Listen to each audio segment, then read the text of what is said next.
একটি সামান্য চিঠি। কৃষ্ণা বসু। শ্রীচরণ কমলেশু, মা গো, কেমন রয়েছ তুমি? কিছুই জানি না। আমি ভালো নেই, কিছু মাত্র ভালো নেই। আমি কি সমস্ত ছেড়ে চলে যাব মা গো? কার কাছে যাব? বলো, কে রয়েছে আমাকে নেবার?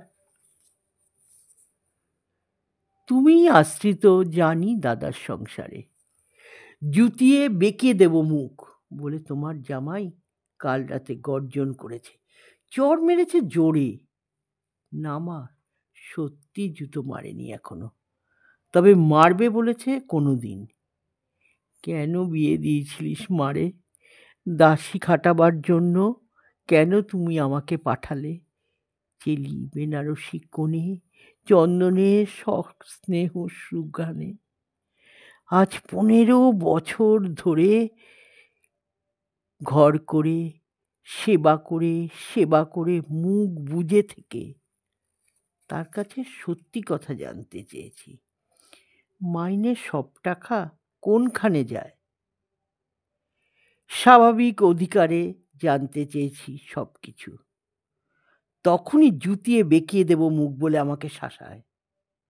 মাগো, আমি কার কাছে যাব? ছোটন তোতন খুব ছোট আছে আজও। ওরা কোন নির্ভরতা দিতে পারে বলো? বিয়ের পরেই বাড়ি, বিয়ের আগের বাড়ি, বলো কোন বাড়ি আমার নিজের অধিকারে?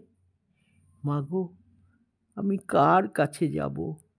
নাকি মুখ বুজে, মুখ মার খেয়ে, রান্না করে, সেবা করে রমণী রতন হয়ে জীবন কাটাবো? মাগো বলো, আমার নিজের বাড়ি কোনখানে আছে? মেয়েদের নিজের বাড়ি থাকে কোনো দিন?